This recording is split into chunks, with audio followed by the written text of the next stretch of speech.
അഗ്നിഹോത്രി ആയിരിക്കാം, ആവാനാ സാധ്യത, സന്യാസി ആയിരിക്കാനല്ല സാധ്യത.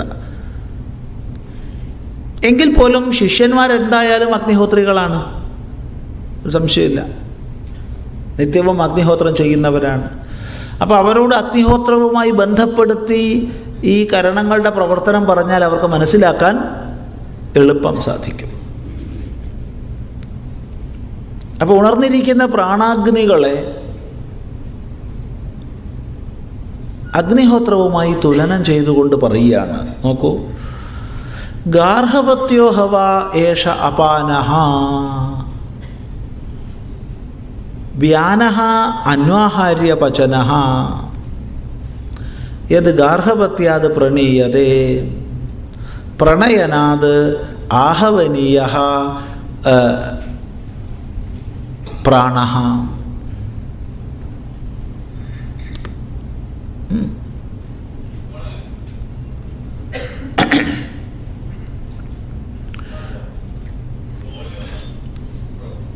ഗാർഹപത്യോ ഹവ ഏഷ അപാനഃ. ഗാർഹപത്യം ആണ് അപാനനെന്ന് നീ മനസ്സിലാക്കൂ. ഇപ്പോൾ അന്ന് നിത്യം അഗ്നിഹോത്രം ചെയ്ത് ജീവിക്കുന്ന ഒരു വ്യക്തിയോട് ദൃഷ്ടാന്തം പറഞ്ഞാൽ എപ്പോഴും ദൃഷ്ടാന്തം പരിചിതമായ ദൃഷ്ടാന്തം പറയുക. അപരിചിതമായ ദാർഷ്ടാന്തികത്തെ മനസ്സിലാക്കാനാണ് പരിചിതമായ ദൃഷ്ടാന്തം പറയുന്നത്, അല്ലേ? ദൃഷ്ടാന്തം എപ്പോഴും പരിചയമുള്ളതിൻ്റെ ദൃഷ്ടാന്തമല്ലേ പറയുക. നമുക്കൊട്ടും പരിചയമില്ലാത്തതിൻ്റെ ദൃഷ്ടാന്തം പറയുമോ? ആന എങ്ങനെ ഇരിക്കും എന്ന് ചോദിച്ചാൽ ഐരാവതം പോലെ ഇരിക്കുമെന്ന് നമ്മൾ പറയാറില്ല. കാരണം ഐരാവതത്തെ നമ്മൾ കണ്ടിട്ടില്ല. തിരിച്ചു പറയാം, ഐരാവതം എങ്ങനെ ഇരിക്കുമെന്ന് ചോദിച്ചാൽ ആനയെപ്പോലെ ഇരിക്കുമെന്ന് പറയാം. അതെ, പരിചിതമാണ് ദൃഷ്ടാന്തം. അപരിചിതമായ ദാർഷ്ടാന്തികത്തെ പരിചിതമായ ദൃഷ്ടാന്തം കൊണ്ട് പറയുകയാണ്. ഇന്ന് വേദം നമ്മുടെ അധിഷ്ഠാനമാണ്, ധർമ്മമൂലമാണെന്നൊക്കെ പറഞ്ഞാലും പൊതുവെ നിത്യാഗ്നിഹോത്രം ചെയ്ത് കഴിയുന്ന ഒരു സമ്പ്രദായം ഇന്നത്തെ കുടുംബങ്ങളിൽ ഇല്ലാതായിരിക്കുന്നു. ഇന്ന് ഗൃഹനാഥൻ എന്ന് പറഞ്ഞാൽ ഒരു വ്യക്തിയാണ്. നമ്മുടെ വൈദിക സംസ്കൃതിയിൽ ഗൃഹനാഥൻ ഒരു വ്യക്തിയല്ല. ഗൃഹനാഥൻ ഒരിക്കലും മാറില്ലല്ലോ. ഇന്ന് ഗൃഹനാഥൻ മാറും. ഇന്നിപ്പോൾ ഗൃഹനാഥൻ ഒരാളാണ്, കുറച്ച് കൊല്ലം കഴിഞ്ഞ് പോയാൽ ഗൃഹനാഥൻ അയാൾ മാറിയല്ലോ, ഇപ്പം ഞാൻ അയാളുടെ മകനാണ്, ഇപ്പം ഞാനാണ് ഗൃഹനാഥൻ. അയാളുടെ പോയി അയാൾ മരിച്ചു പോയി പറയും. ഇങ്ങനെ കാലത്തിനനുസരിച്ച് മാറുന്നൊരു ഗൃഹനാഥ സങ്കല്പമല്ല നമുക്കുള്ളത്. ഇവിടെ ഗൃഹനാഥൻ എന്ന് പറഞ്ഞ അഗ്നിയാണ്, ഗാർഹപത്യ അഗ്നി. ഓരോ തലമുറയും വിവാഹം കഴിഞ്ഞ് വന്നു കഴിഞ്ഞാൽ ഗൃഹസ്ഥാശ്രമ പ്രവേശ സംസ്കാരം ചെയ്യുന്നതോടൊപ്പം നവവധൂവരന്മാർ ഗാർഹപത്യാഗ്നിയുടെ മുമ്പിൽ പോയി അഗ്നിയെ നമസ്കരിച്ച് ഞങ്ങൾ രണ്ടുപേരും ഒത്തുചേർന്ന് നിന്നെ വേണ്ടതുപോലെ പരിപാലിച്ചു കൊള്ളാം എന്ന് പ്രതിജ്ഞ ചെയ്യുകയാണ്. അതാണ് ഗൃഹസ്ഥാശ്രമ പ്രവേശ സംസ്കാരത്തിലുള്ള ഒരു ചടങ്ങ്. അവിടെ ഗൃഹനാഥനെ മുൻനിർത്തി അവർ ജീവിക്കുന്നു. ഓരോ തലമുറയും തുടരുന്നു. തലമുറകൾ മാറിപ്പോയിക്കൊണ്ടേയിരിക്കും. പക്ഷേ ഗാർഹപത്യാഗ്നി മാറുന്നില്ല. അയാൾ ഗൃഹത്തിൻ്റെ നാഥനായിട്ട് ഇരിക്കുന്നു. ഇതാണ് വൈദിക സങ്കല്പം. അത് ബഹുമാന്യമായൊരു സ്ഥാനത്ത് ഗാർഹപത്യാഗ്നിയെ സൂക്ഷിച്ചിരിക്കും ഏതെങ്കിലും ഒരു രൂപത്തിൽ. അത് കെടുന്നില്ല, കെടാതെ സൂക്ഷിക്കുന്നു. ആ ഗാർഹപത്യമാണ് ഗൃഹനാഥൻ. എപ്രകാരമാണോ ഗൃഹത്തിനുള്ളിൽ ഗാർഹപത്യാഗ്നി ജ്വലിക്കുന്നത്, ഒരിക്കലും ഉറങ്ങാതെ അതിന് തുല്യമായിട്ട് നീ മനസ്സിലാക്കൂ അപാനനെ. ഇതൊരു കൽപ്പനയാണ്. ഇതിന് പ്രാമുഖ്യം കൊടുക്കേണ്ട, ഇതൊരു കൽപ്പന എന്നുള്ള നിലയ്ക്ക് എടുത്താൽ മതി. പ്രാമുഖ്യം കൊടുക്കേണ്ടത് ഇതിനേയുള്ളൂ. പ്രാണാഗ്നയ ഏവ അസ്മിൻ പുരേ ജാഗ്രതി എന്നുള്ളതിനാണ് പ്രാമുഖ്യം കൊടുക്കേണ്ടത്. പ്രാണാഗ്നികൾ ഉണർന്നിരിക്കുന്നു. മറ്റ് കരണങ്ങൾ, ജ്ഞാനേന്ദ്രിയങ്ങളും കർമ്മേന്ദ്രിയങ്ങളും ഉറങ്ങുമ്പോഴും പ്രാണാഗ്നികൾ ഉണർന്നിരിക്കുന്നു എന്നുള്ളതിനാണ് പ്രാമുഖ്യം കൊടുക്കേണ്ടത്. ഇതൊരു കൽപ്പനയാണ്. അപ്പോൾ ഗാർഹപത്യോഹവൈ ഏഷ അപാനഹ, ഈ അപാനവായു, അപാനൻ എന്നുള്ള പ്രാണൻ ഗാർഹപത്യാഗ്നിയാണ്.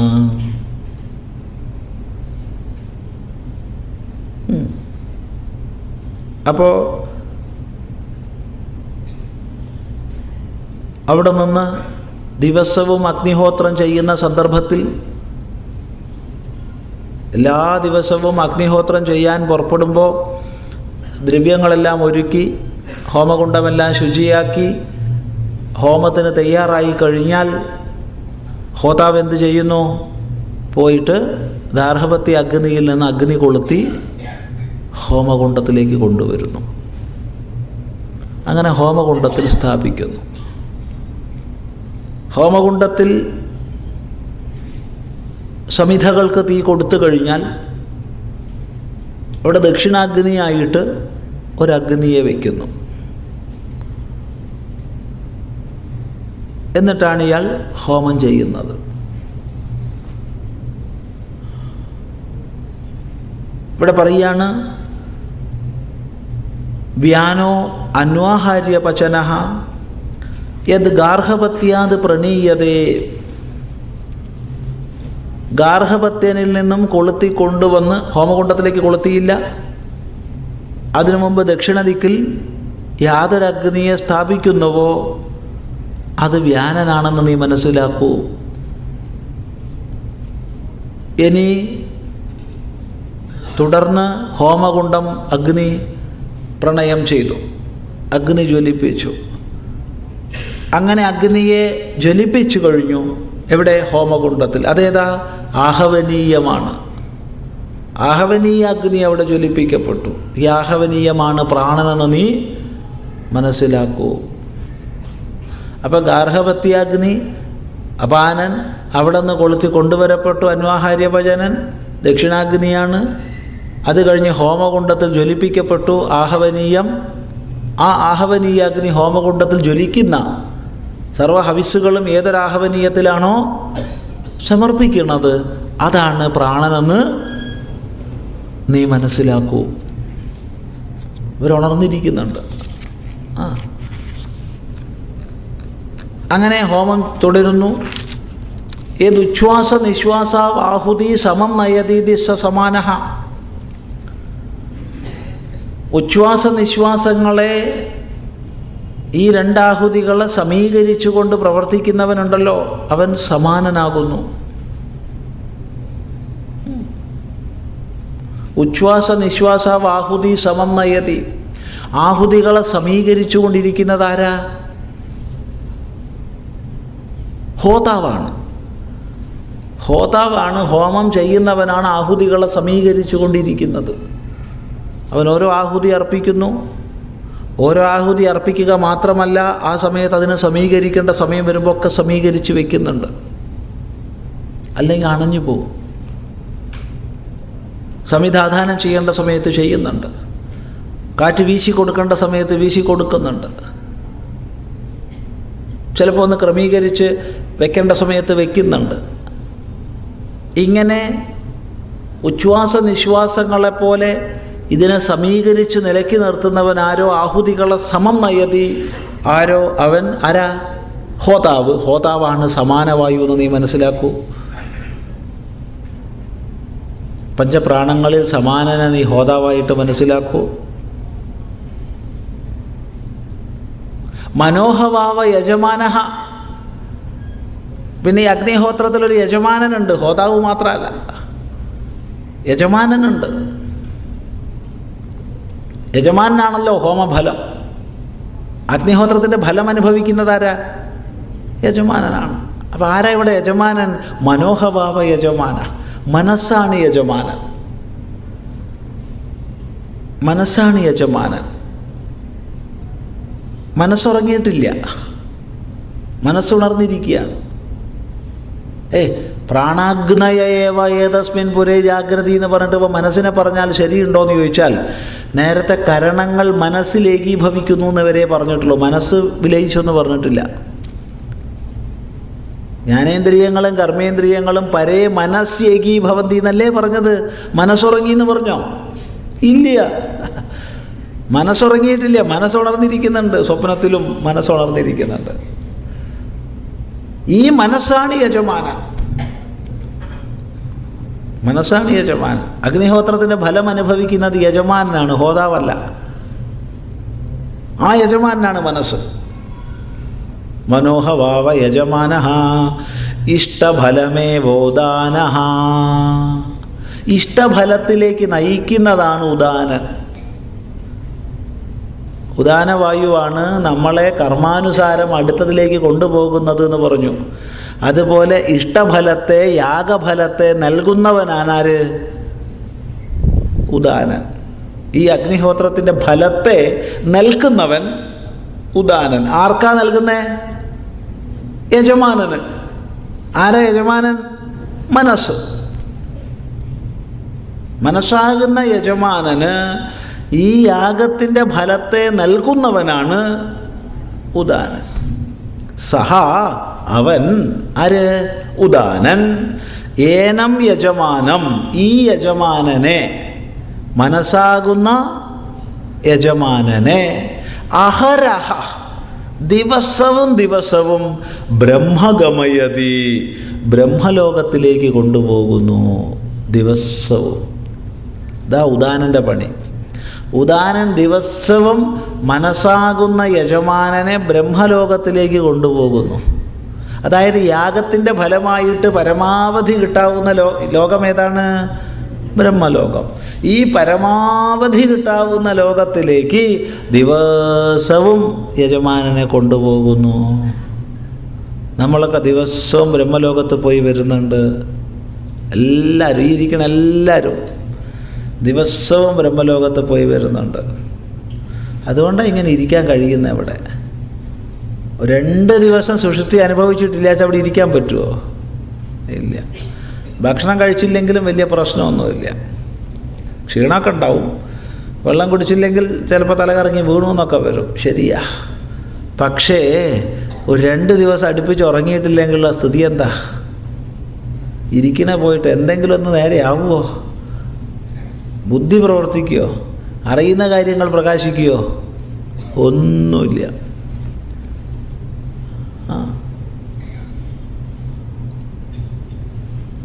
തുടർച്ചയായിട്ട് രണ്ട് രാത്രി ഉറങ്ങിയിട്ടില്ല വെച്ചാൽ തന്നെ ആകെ അറിയുന്നത് തന്നെ പ്രകാശിക്കില്ല, അല്ലേ?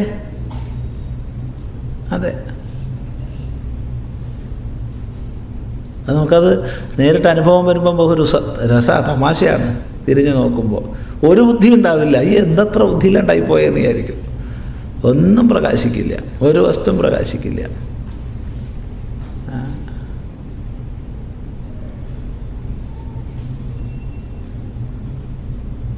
ഞങ്ങൾ 2 പേര് കൂടിയിട്ട് ഒരു യാത്രയിലാണ്. 2 രാത്രി ഉറങ്ങിയിട്ടില്ല.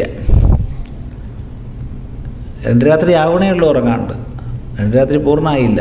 ഒരു സ്ഥലത്തുനിന്ന് വഴി ഒന്നങ്ങ് തെറ്റിപ്പോയി. വണ്ടി ഓടിക്കുമ്പോൾ ചെറുതായിട്ട് തെറ്റിയിട്ടേ ഉള്ളൂ. ഒരു 100 മീറ്റർ തെറ്റിയിട്ടുണ്ടാവും, അത്രയേ ഉള്ളൂ. ഇനിയിപ്പോൾ എന്താ ചെയ്യാമെന്നായി ഒരാൾ മറ്റേയാൾ തിരിച്ചിങ്ങോട്ട് എന്താ ചെയ്യാമെന്ന്. എന്താ പത്രം ഒരാലോചിക്കാനുള്ള തിരിച്ചു വിട്ടാൽ മതി. ഇപ്പോൾ തോന്നണ്ടേ? അപ്പോൾ അയാൾ പറഞ്ഞു, എന്തായാലും ഒരു കാര്യം ചെയ്യൂ, സ്വാമി ഒന്ന് കിടന്ന് ഉറങ്ങുക ഒരു 10 മിനിറ്റ്. ഒരു 10 മിനിറ്റ് സ്വാമി ഒന്ന് ഉറങ്ങൂ. എന്നാൽ ശരി, 10 മിനിറ്റ് ഉറങ്ങിക്കളയാം. 10 മിനിറ്റ് ഉറങ്ങിക്കഴിഞ്ഞപ്പോൾ ഇതിനാ നമ്മൾ ഇത്ര ആലോചിച്ചത്. തിരിച്ചാൽ പോരെ, സ്റ്റിയറിംഗ് കൊണ്ട്, നമ്മളും ഉണ്ട്, ഡീസലുണ്ട്, ഒരു പ്രശ്നമില്ല. വേഗം തിരിച്ചു മെയിൻ റോഡിലെത്തി വേണ്ട റോഡിന് പോന്നു. ഇത്രയേ ഉള്ളൂ. അപ്പോഴെന്താ രണ്ടാൾക്കും ആലോചിച്ചിട്ടൊരു പിടുത്തവും കിട്ടാൻ? ഇതിനാ നമ്മൾ പറയുക മറ്റേ ബാധ ഉണ്ടായി എന്നൊക്കെ പറയും. ഒരു ബാധയല്ല, ഉറക്കമില്ലായ്മയുടെ ബാധയാണത്. ഉറങ്ങിക്കഴിഞ്ഞപ്പോൾ ഒക്കെ ശരിയായി. 10 മിനിറ്റ് ഉറങ്ങി, അപ്പോൾ ബുദ്ധി പ്രകാശിച്ചു. എന്തുകൊണ്ട് ആ സമയത്ത് ഒന്നും മനസ്സിലായില്ല? ഒന്നും മനസ്സിലാവില്ല.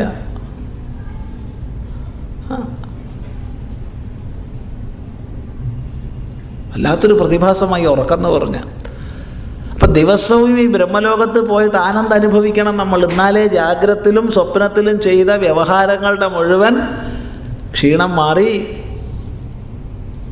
ശുദ്ധാവുള്ളൂ. ദിവസവും ബ്രഹ്മലോകത്ത് പോകണം. അതുകൊണ്ടാണ് വല്ലാതെ ക്ഷീണം ഉണ്ടെങ്കിൽ പറയും, ഒന്ന് ഉറങ്ങിക്കോളൂ കേട്ടോ, നല്ലോണം ഒന്ന് ഉറങ്ങിയാൽ മതി, എന്നാൽ ക്ഷീണമൊക്കെ മാറും എന്ന് പറയും. അവിടെ ബ്രഹ്മലോകത്ത് പോയി കുറച്ചു നേരം താമസിച്ചു കഴിഞ്ഞാൽ സുഖമായി തിരിച്ചു പോരും. അതാണ് ഇത്. പ്രത്യേകിച്ച് പരീക്ഷാക്കാലത്ത് കുട്ടികളോട് പറഞ്ഞു കൊടുക്കണം. ഉറക്കമില്ലാണ്ട് പഠിച്ചിട്ട് ഒരു വസ്തു തലയിൽ വരില്ല. വെറുതെ സ്കൂളിൽ പോവുക, പരീക്ഷാ പേപ്പറിൻ്റെ മുമ്പിൽ ഇരിക്കാന്നല്ലാണ്ട് ഒരു വസ്തു എഴുതാൻ പറ്റില്ല. അപ്പോൾ ഒരു വസ്തു ഉറക്കൊഴിഞ്ഞ് പഠിക്കാൻ സമ്മതിക്കരുത് കുട്ടികളെ. സുഖമായിട്ട് കിടന്നുറങ്ങാൻ പറയണം. പഠിപ്പൊക്കെ അതിന് മുമ്പ് പൂർത്തിയാക്കിയിരിക്കണം. പരീക്ഷാകാലത്ത് സുഖമായിട്ട് ഉറങ്ങി ഫ്രഷായിട്ട് പോയിട്ട് പരീക്ഷ എഴുതാൻ കഴിയണം. മിക്കവാറും കുട്ടികൾ വിപരീത ചെയ്യാൻ. ബ്രഹ്മലോകത്ത് ആനന്ദ അനുഭവത്തോടുകൂടി വന്ന് നല്ല സ്വച്ഛമായിട്ട് വേണം എല്ലാ കാര്യങ്ങളും ചെയ്യാൻ.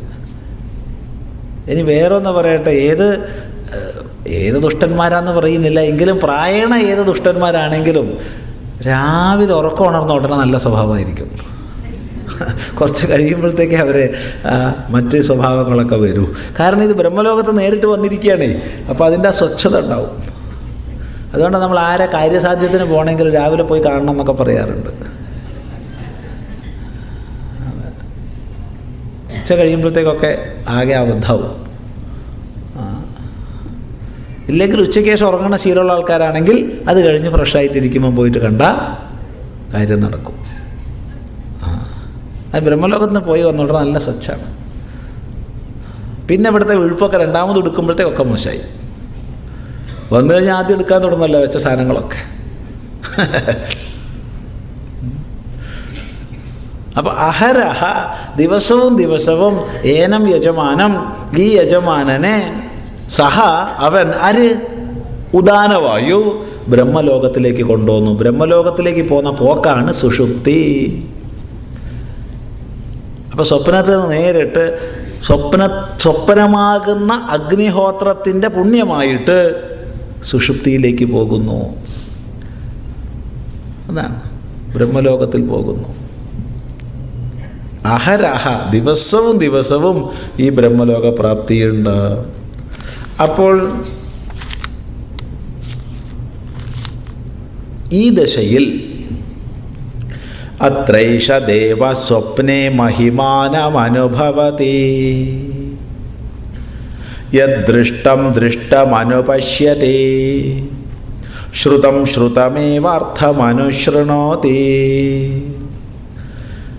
ദേശദിഗന്തരൈശ്ച പ്രത്യനുഭൂതം പുനഃ പുനഃ പ്രത്യനുഭവതി ദൃഷ്ടം ച ദൃഷ്ടം ച ശ്രുതം ച ശ്രുതം ച അനുഭൂതം ച നനുഭൂതം ച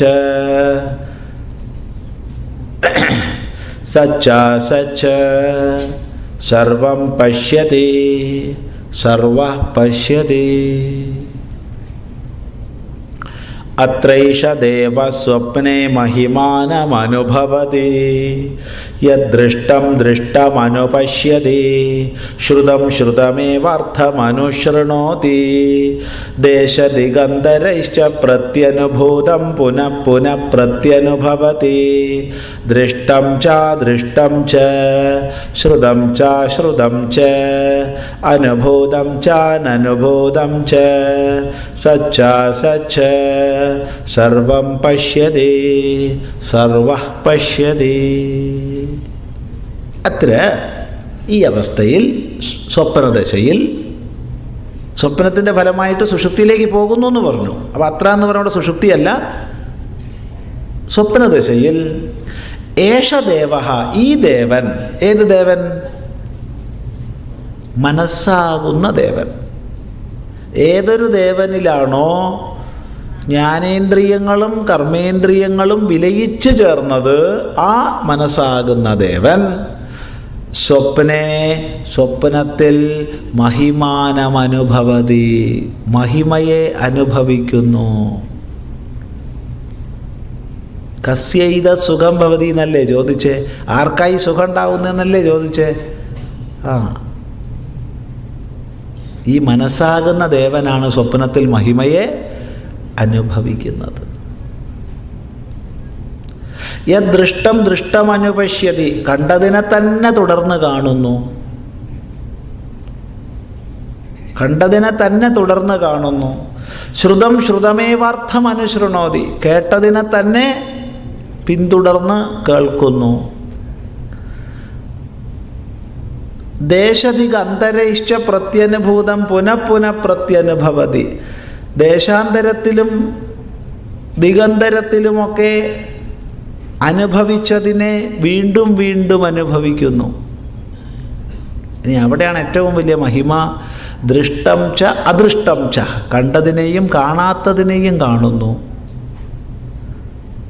കേട്ടതിനെയും കേൾക്കാത്തതിനെയും കേൾക്കുന്നു, അനുഭവിച്ചതിനെയും അനുഭവിക്കാത്തതിനെയും അനുഭവിക്കുന്നു. എന്തിനേറെ സർവം പശ്യതി, എല്ലാം കാണുന്നു. സർവ പശ്യതി, എല്ലാമായി കാണുന്നു. നോക്കൂ, ജാഗ്രത സംസ്കാരത്തിനനുസരിച്ചാണ് സ്വപ്നം എന്നുള്ളതിൽ തർക്കമില്ല. ഇപ്പം ജാഗ്രത്തിൽ കണ്ടതിനെ സ്വപ്നത്തിൽ പിന്തുടർന്ന് കാണുന്നു. ജാഗ്രത്തിൽ കണ്ടതിൻ്റെ സംസ്കാരത്തിനനുസരിച്ച് മെനഞ്ഞുണ്ടാക്കിയതിനെയും സ്വപ്നത്തിൽ കാണുന്നു. ജാഗ്രത്തിൽ ആനയെ കണ്ടു, ജാഗ്രത്തിൽ പക്ഷിയെ കണ്ടു, സ്വപ്നത്തിൽ പക്ഷമുള്ള ആനയെ കണ്ടു. പക്ഷിയായിട്ടുള്ള ആന, പറന്നു വരും ആന. അയ്യോ, ചിലപ്പോൾ പേടിച്ചോ. ആന പറന്ന് നമ്മുടെ അടുത്തേക്ക് വരേ, പെട്ടെന്ന് ഞെട്ടിപ്പോവും. അങ്ങനെ ഉണ്ടാവും. അപ്പോൾ ജാഗ്രതത്തിൽ നമ്മൾ കണ്ട, കേട്ട, രുചിച്ച, വാസനിച്ച, സ്പർശിച്ച വിഷയങ്ങളെ ചേർത്ത് നമ്മൾ സ്വപ്നത്തിൽ നമ്മുടെ സംസ്കാരത്തിനനുസരിച്ച ശബ്ദസ്പർശ രൂപരസഗന്ധങ്ങൾ ഉണ്ടാക്കും. ഇവയുടെ മിശ്രങ്ങളെയൊക്കെ ഉണ്ടാക്കും.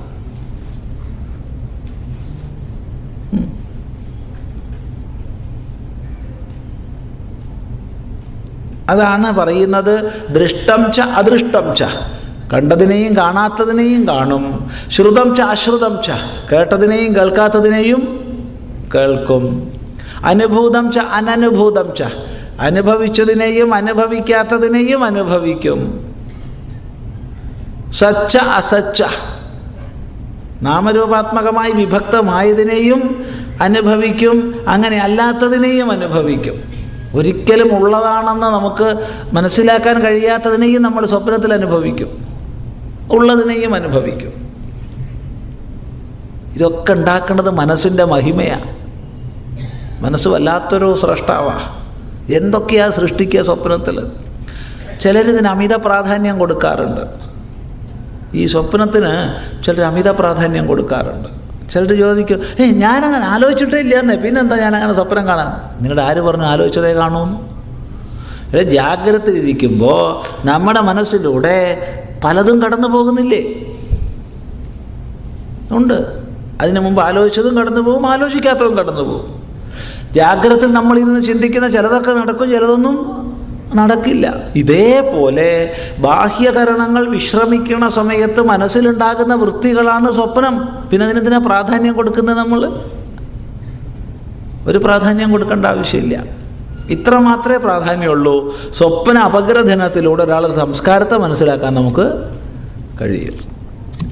അത് സാധിക്കും. അത് പക്ഷെ വേറെ ആരോടും പറഞ്ഞു കൊടുക്കുകയും വേണ്ട. അപ്പോൾ പിന്നെ കുഴപ്പമില്ലല്ലോ. സ്വപ്നാപഗ്രഥനത്തിലൂടെ ഒരാളുടെ സംസ്കാരത്തെ നമുക്ക് മനസ്സിലാക്കാൻ പറ്റും. അവനവനും പറ്റും, മറ്റുള്ളവർക്കും പറ്റും. അപ്പോൾ അതെന്തായാലും വേണ്ട. അല്ലാതെ ഇതിന് വിശേഷമൊന്നുമില്ല. ജാഗ്രതയിലിരിക്കുമ്പോൾ എന്തെല്ലാം ചിന്തകൾ നമ്മളിലൂടെ മിന്നി മറിയുന്നുണ്ടില്ലേ? പരസ്പര ബന്ധമില്ലാത്തതും പരസ്പര ബന്ധമുള്ളതും, ചിലത് നടക്കുന്നതും ചിലത് നടക്കാത്തതും ഒക്കെ. അതുപോലെ കരണങ്ങൾ ഉപസംഹൃതമായപ്പോഴുള്ള അന്ധക്കരണമാകുന്ന ദേവൻ്റെ, മനസ്സാകുന്ന ദേവൻ്റെ വ്യാപാരമാണ് സ്വപ്നം എന്ന് മനസ്സിലാക്കിയാൽ മതി. അപ്പോൾ ഈ ദശയിൽ, സ്വപ്നമാകുന്ന ദശയിൽ അത്ര സ്വപ്നേ ഏഷ ദേവ, ഈ ദേവൻ, മനസ്സാകുന്ന ദേവൻ മഹിമാനമനുഭവതി, മഹിമയെ അനുഭവിക്കുന്നു. മനസ്സാകുന്ന ദേവൻ മഹിമയെ അനുഭവിക്കുന്നു. എന്താണ് മഹിമാനുഭവം എന്നുള്ളതാണ് പറയുന്നത്. ദൃഷ്ടം ദൃഷ്ടമനുപശ്യതി, കണ്ടതിനെ തന്നെ കാണുന്നു. ഇപ്പോൾ ജാഗ്രതയിൽ കണ്ടതിനെ തന്നെ അതേപടി കാണും, കേട്ടതിനെ തന്നെ അതേപടി കേൾക്കും. ഈ അനുഭവം ഉണ്ടാവും. അപ്പോൾ രണ്ടെണ്ണം പറഞ്ഞാൽ ബാക്കിയുള്ളത് മനസ്സിലാക്കണം. മണത്തതിനെ തന്നെ മണക്കും, സ്പർശിച്ചതിനെ തന്നെ സ്പർശിക്കും, രുചിച്ചതിനെ തന്നെ രുചിക്കും. സ്വപ്നത്തിൽ പായസം കുടിച്ചാൽ അതിന് മധുരമല്ലേ? അല്ല കയ്പാണോ? എന്താണ്? മധുരം തന്നെയാണ്. പക്ഷേ സ്വപ്നത്തിൽ കയ്പുള്ള പായസം കുടിക്കാം, അത് രണ്ടാമത് പറയണതാ. ഈ ചിറകുള്ള ആന വന്നതുപോലെ ചേർത്തുണ്ടാക്കുന്നതാണ്. സ്വപ്നത്തിൽ കയ്പൊക്കെ കടിച്ചു നോക്കിയപ്പോൾ നല്ല മധുരം, അതിട്ട് ജാഗ്രത പോയി കടിച്ചാലോ അതുണ്ടാവില്ല. കാരണം നമ്മുടെ മനസ്സാകുന്ന ദേവൻ്റെ സൃഷ്ടിയാണത്. ഇതിൽ വേറൊന്ന് പറയാം, ജാഗ്രത്തിൽ പ്രബലങ്ങളായ ഇന്ദ്രിയങ്ങളുടെ വൃത്തികളാണ് സ്വപ്നത്തിൽ പ്രബലങ്ങളായി വരിക. ഇപ്പോൾ സ്വതവേ കണ്ണ് കാണുന്ന മനുഷ്യർക്ക് സ്വപ്നത്തിൽ കാഴ്ച, കേൾവി എന്നുള്ളതിനാണ് പ്രാധാന്യം ഉണ്ടാവുക. പിന്നെയുള്ളൂ മറ്റുള്ളതിന് പ്രാധാന്യം. എന്നാൽ ജാഗ്രത്തിൽ ഒട്ടും കണ്ണ് കാണാത്ത ഒരാൾക്ക് സ്വപ്നം കാണുമോ? ഇല്ല. അയാൾക്ക് സ്വപ്നം ഇല്ല എന്ന് പറയരുത്. സ്വപ്നത്തെ കേൾക്കും, രുചിക്കും, വാസനിക്കും, സ്പർശിക്കും, കാണില്ല. സ്വപ്നത്തിൽ ചെവിയുടെ അത്യന്താഭാവമുള്ള ആൾ സ്വപ്നം കാണും, രുചിക്കും, വാസനിക്കും, സ്പർശിക്കും, പക്ഷെ സ്വപ്നത്തിൽ അയാളൊന്നും കേൾക്കില്ല. അപ്പം ഏതൊരു ഇന്ദ്രിയത്തിൻ്റെ അത്യന്താഭാവം ജാഗ്രതത്തിലുണ്ടോ സ്വപ്നത്തിൽ ആ വൃത്തി ഉണ്ടാവില്ല. അത് ശ്രദ്ധിക്കേണ്ടതാണ്. അപ്പോൾ സർവകരണയുക്തന്മാരായവർക്ക് ശബ്ദം, രൂപം ഇവയ്ക്കാണ് പ്രാധാന്യം ഉണ്ടാവുക. കാരണം ഇവയാണല്ലോ സംസാരത്തിലെ പ്രധാന ഘടകങ്ങൾ. ഇത് കഴിഞ്ഞേ മറ്റെല്ലാം ഉള്ളൂ. അതുകൊണ്ട് ഈ രണ്ട് വൃത്തിക്കാണ് പൊതുവേ ജനങ്ങളിൽ സ്വപ്നത്തിന് പ്രാമുഖ്യം ഉണ്ടാവുക, കാണുക, കേൾക്കുക എന്നുള്ളത്. മറ്റതൊക്കെ കുറച്ച് സൂക്ഷ്മങ്ങളായിരിക്കും, തിരിച്ചറിയാൻ പോലും കഴിയാത്ത വിധമായിരിക്കും. പക്ഷെ തിരിച്ചറിയുന്ന സന്ദർഭങ്ങൾ വരും. ഇപ്പോൾ ഉദാഹരണം പറഞ്ഞാൽ ഒരാൾ വളരെ വിശന്ന് കഷ്ടപ്പെട്ട് കിടന്ന സമയത്ത് സദ്യ കഴിക്കുന്നത് സ്വപ്നം കണ്ട അവിടെ സ്വാദ് നല്ലോണം ഉണ്ടാവും. തമാശല്ല, നല്ല സ്വാദ് ഉണ്ടാവും.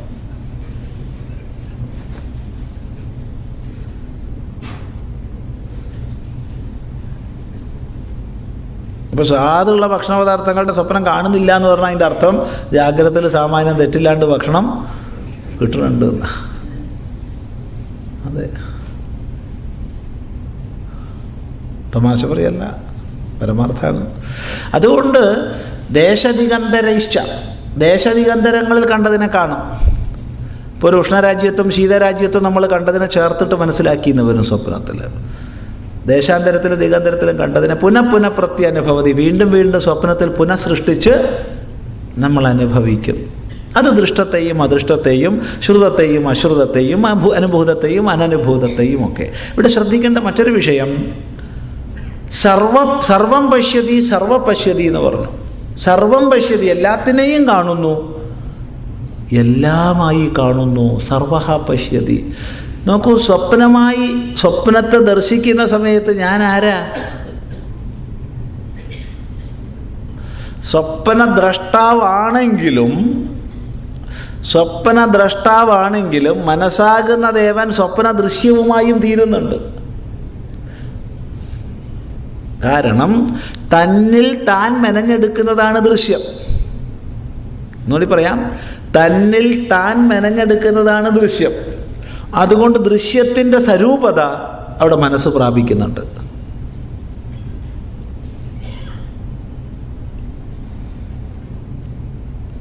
ഇതിലേക്കാണ് ശ്രുതി സർവഹ പശ്യതി എന്ന് പറയുന്നത്. വളരെ ശ്രദ്ധേയമായൊരു വാക്കാണിത്, സർവഹ പശ്യതി. സർവം പശ്യതി എന്നുള്ളത് എളുപ്പമാണ്. സർവം കാണുന്നു, എല്ലാത്തിനെയും കാണുന്നു. എല്ലാത്തിനെയും കാണുന്നു എന്നുള്ളതല്ല പ്രധാനമായി ശ്രദ്ധിക്കേണ്ടത്. സർവഹ പശ്യതി, എല്ലാമായി കാണുന്നു.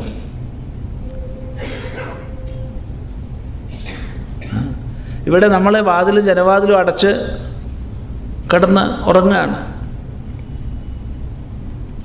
അല്ലെങ്കിൽ ജനവാതിൽ തുറന്നിട്ടിട്ട് കാറ്റ് വരാൻ വേണ്ടി തുറന്നിട്ടിട്ടുണ്ട്, ശരിയാ. പക്ഷെ വാതിൽ അടച്ചിട്ടുണ്ട്. അപ്പോഴാണ് റൂമിൽ നമ്മളെടുത്തൊരു ആന വന്ന് നിൽക്കുന്നത് കണ്ടത്. അതെ, സന്തോഷമായി. ആനയെ സ്നേഹിക്കുന്ന ആളാണ്, അതുകൊണ്ട് കുഴപ്പമില്ല, പേടിക്കൊടലൊന്നുമല്ല. അപ്പോൾ സന്തോഷമായി, ആന അടുത്ത് നിന്നപ്പോൾ സന്തോഷം. ആന മുറിയിൽ വന്നതല്ലല്ലോ, വാതിലടച്ചിരിക്കുക. അപ്പോൾ ആനയായത് ആര്? മനസ്സ് തന്നെയാണ്, വേറെ ആരുമല്ല. നമ്മുടെ മനസ്സ് തന്നെ ആനയായി. ആരാനയെ കണ്ടു? അതും മനസ്സ് തന്നെ. ഇപ്പൊ സർവം പശ്യതി ഗജം പശ്യതി ഗജഹ പശ്യതി, ഗജോ ഭൂത്വ ഗജം പശ്യതി. ആനയായിട്ടാണ് ആനയെ കാണുന്നത്.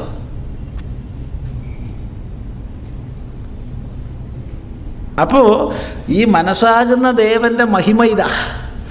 വിഷയത്തെ കാണുന്നു, സ്വയം വിഷയാകാരമായി തീർന്നിട്ട്.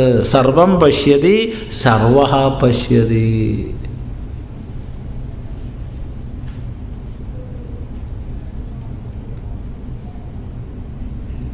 ഇത് ശ്രദ്ധിക്കണം. അപ്പം ഇതാണ് മഹിമ, ഇതാണ് മനസ്സിൻ്റെ മഹിമ, സ്വപ്നത്തിൻ്റെ മഹിമ. ഇപ്പം സർവം പശ്യതി എന്നുള്ളത് നമുക്ക് എളുപ്പം മനസ്സിലാവും. സർവഃ പശ്യതി എന്നുള്ളത് ശ്രദ്ധിക്കുക. സർവകരണങ്ങളുടെയും രൂപനായിട്ട്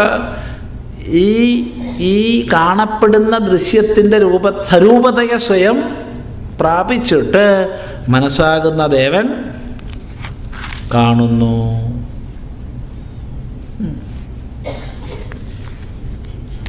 ഇപ്പോഴത്തെ ചോദ്യം ഒന്ന്, ആരൊക്കെയാണ് ഉറങ്ങുന്നത്? മറുപടി, ബാഹ്യകരണങ്ങൾ എല്ലാം ഉറങ്ങുന്നു. ആരുണർന്നിരിക്കുന്നു? പ്രാണാഗ്നികളും മനസ്സും ഉണർന്നിരിക്കുന്നു. ഏതൊരു ദേവനാണ് സ്വപ്നം കാണുന്നത്? മനസ്സാകുന്ന ദേവനാണ് സ്വപ്നം കാണുന്നത്. ആ വിഷയമാണ് ഇപ്പോൾ ചർച്ച ചെയ്തുകൊണ്ടിരിക്കുന്നത്. ഇപ്പോൾ സർവഃ പശ്യതി എന്നുള്ളത് ശ്രദ്ധിക്കുക. സർവം പശ്യതി, സർവത്തെയും കാണുന്നു, സർവമായി കാണുന്നു. ബാക്കി നമുക്ക് തുടർന്ന് നാളെ കൃത്യസമയത്തിന് ചിന്തിക്കാം. വളരെ പ്രധാനപ്പെട്ടൊരു വിഷയം പറഞ്ഞുകൊണ്ടാണ് ഇന്ന് പ്രശ്ന നിവാരണത്തിലേക്ക് കടക്കുന്നത്. എല്ലാവരും ഒന്ന് ശ്രദ്ധിക്കുക. ഇത് ശ്രദ്ധിച്ച ശേഷം എന്ന് പോകേണ്ടവർ പോവുക. വിഷയം നാളെ ഇവിടെ നമ്മൾ 6 മണിക്കാണ് പ്രഭാഷണ യജ്ഞം സാധാരണ പോലെ തുടങ്ങുന്നത്. എന്നാൽ 5:30 മണി തൊട്ട് ഒരു വിശിഷ്ടമായ ചടങ്ങുണ്ട്. കൊളത്തൂർ അദ്വൈതാശ്രമത്തിൽ നിന്ന് ശങ്കരഭാഷ്യങ്ങൾ വിസ്തൃതമായ വ്യാഖ്യാനത്തോടു കൂടി മലയാളത്തിൽ പ്രസിദ്ധീകരിക്കുന്നുണ്ട്. ഒട്ടനവധി തിരക്കുകളെ കൊണ്ട്, യാത്രകളെ കൊണ്ട് ഒരല്പം പോലും അവിടെ ഇരിക്കാൻ സമയമില്ലാത്തതുകൊണ്ട് ഇത്ര കാലമായിട്ട് 9 വോളിയേ ആയിട്ടുള്ളൂ. 9 വോളിയം എന്ന് പറഞ്ഞാൽ ഭഗവത്ഗീതയുടെ 9 വോളിയം. ഓരോ അധ്യായവും മൂലം, അതിൻ്റെ ആശയാനുവാദം, ഭാഷ്യം, ഭാഷ്യാനുവാദം, പിന്നീട് വിസ്തൃതമായ വ്യാഖ്യാനം. ഈ രൂപത്തിലാണ് ഭാഷ്യഗ്രന്ഥാവലി ഉദ്ദേശിക്കുന്നത്. 9 ഇറങ്ങിയത് അങ്ങനെയാണ്. അതിൽ 1-ാമത്തെ അധ്യായം, അതായത് 1-ാം ഭാഗം, ഇംഗ്ലീഷ് ഭാഷയിലേക്ക് തർജ്ജമ ചെയ്ത് പ്രകാശനം ചെയ്യുന്ന ഒരു സങ്കല്പത്തോടു കൂടി ആശ്രമവുമായിട്ട് നിരന്തരം ബന്ധപ്പെടുന്ന ശ്രീ വിജയചന്ദ്രൻ എന്ന അദ്ദേഹം ഈ ഹാളിൽ തന്നെ ഇരിക്കുന്നുണ്ട്. നമ്മളെ പരിപാടികളിലെല്ലാം ദിവസവും സംബന്ധിക്കുന്നുണ്ട്. അദ്ദേഹം ഇന്ത്യൻ അഡ്മിനിസ്ട്രേറ്റീവ് സർവീസിൽ ഇന്ന് പിരിഞ്ഞ IAS ഓഫീസറാണ്. കേരളത്തിൽ പ്രിൻസിപ്പൽ സെക്രട്ടറി ആയിട്ടാണ് അദ്ദേഹം റിട്ടയർ ചെയ്തത്. ഇപ്പോൾ കുറച്ച് വർഷങ്ങളായിട്ട് ആശ്രമവുമായി നിരന്തരം ബന്ധപ്പെടുന്നുണ്ട്. ഒഴിവുള്ള സമയങ്ങളിലൊക്കെ അവിടെ തന്നെയാണ് താമസിക്കുന്നത്. ഇത് ഇപ്പോഴത്തെ ഒരു വലിയൊരു സങ്കല്പവും പ്രവർത്തനവും ഇത് ഇംഗ്ലീഷ് ഭാഷയിലേക്ക് തർജ്ജമ ചെയ്യുക എന്നുള്ളതിലാണ്. അപ്പം അദ്ദേഹം മനസ്സിൽ കാണുന്നത് ഇംഗ്ലീഷിലൂടെ മാത്രം ശാസ്ത്രങ്ങളിലേക്ക് പ്രവേശിക്കുന്ന ഒരു സമൂഹത്തെയാണ്.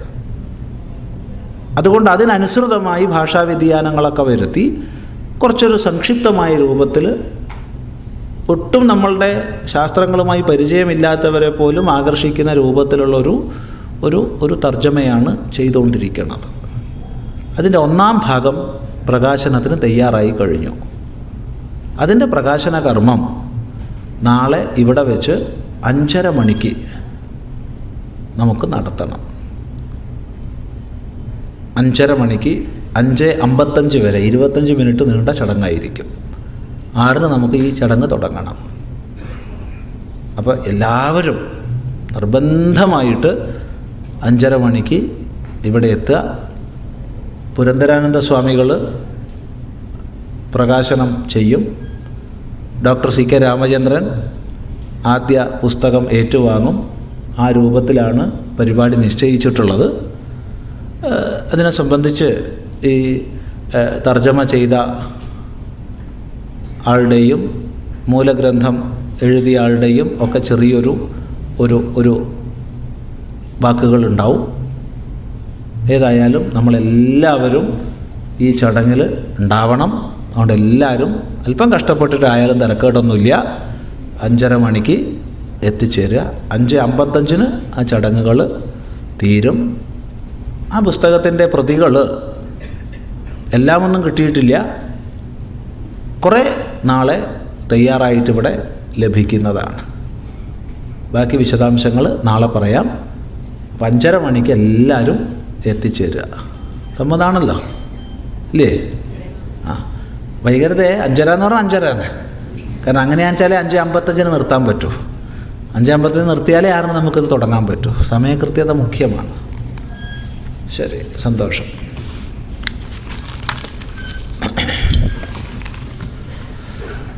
ഇവിടെയാണ് ശങ്കരാചാര്യസ്വാമികളുടെയും ശിഷ്യരുടെയും കയ്യിലുള്ള ദണ്ഡിൻ്റെ തത്വം എന്താണ്, മറ്റൊരു ഗുരുക്കന്മാരിലും നമ്മൾ കണ്ടിട്ടില്ലല്ലോ, അതുകൊണ്ട് വ്യക്തമാക്കി തരാമോ? ഇവിടെയാണ് നമ്മൾ ഇന്നലെ മറുചോദ്യം ചോദിച്ചത്, ശങ്കരാചാര്യസ്വാമികൾ ദണ്ഡ് പിടിക്കുമോ? എന്താണ് നിങ്ങളുടെ അഭിപ്രായം? നമുക്ക് സമ്മതമല്ല.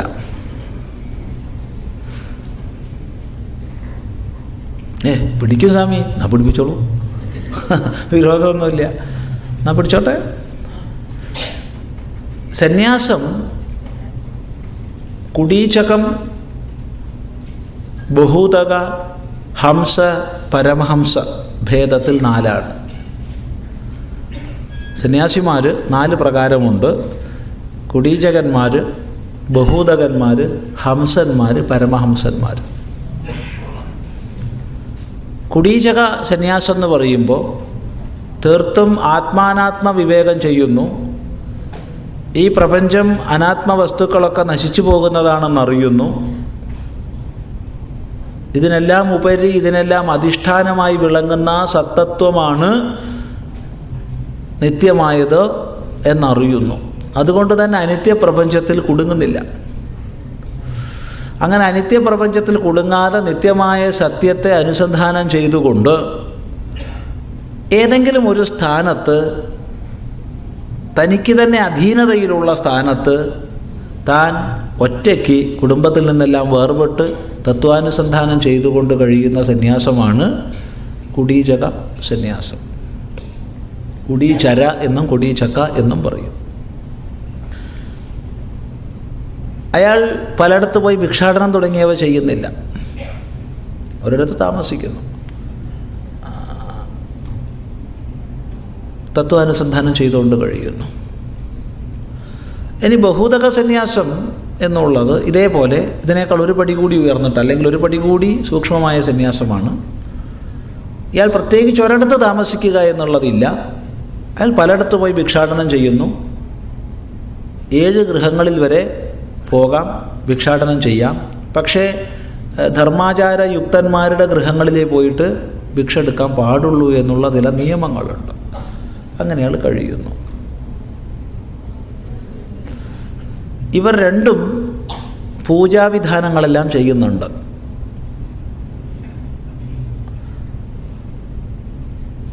അതിനുപരിയായിട്ട് ഹംസസന്യാസത്തിൽ ഈ പറഞ്ഞ പോലെ പ്രത്യേകിച്ചൊരു സ്ഥലത്തല്ല, പലയിടത്താണ് ഭിക്ഷ എടുക്കുന്നു, ഒക്കെ ശരിയാണ്. അവിടെ ഗുരുനാഥനിൽ നിന്ന് സന്യാസം, വിവിധിഷ സന്യാസം ദീക്ഷയായി സ്വീകരിച്ചിട്ടുണ്ട്. തീർത്തും ആത്മാനുസന്ധാനപരായണനാണ്. എങ്കിൽ തന്നെയും താൻ സന്യാസഗ്രഹണം സ്വീകരിക്കുന്നതിന് മുമ്പ് യജ്ഞാധികാരം ഉള്ളവനായിരുന്നു എന്ന അഭിമാനത്തെ ഉപേക്ഷിക്കുന്നില്ല. യജ്ഞാധികാരം ഉള്ളവനായിരുന്നു താൻ.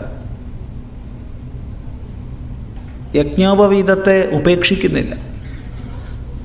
യജ്ഞോപവീതത്തെ ഉപേക്ഷിക്കാതെ അതിനെ ഒരു കാഷായ വസ്ത്രത്തിൽ കെട്ടി ദണ്ഡിനുപരി ബന്ധിക്കുന്നു. എന്നിട്ട് അതിനെ സാക്ഷിയാക്കി സകല പൂജകളെയും ചെയ്യുന്നു. അതാണ് ചെയ്യുന്നതെന്ന ഭാവനയോടുകൂടി ചെയ്യുന്നു. സമ്പൂർണമായി കർമ്മവ്യാപാരം ഉപേക്ഷിച്ചിട്ടില്ല. അപ്പോൾ ഒരു ദണ്ടിൻ്റെ മുകളിൽ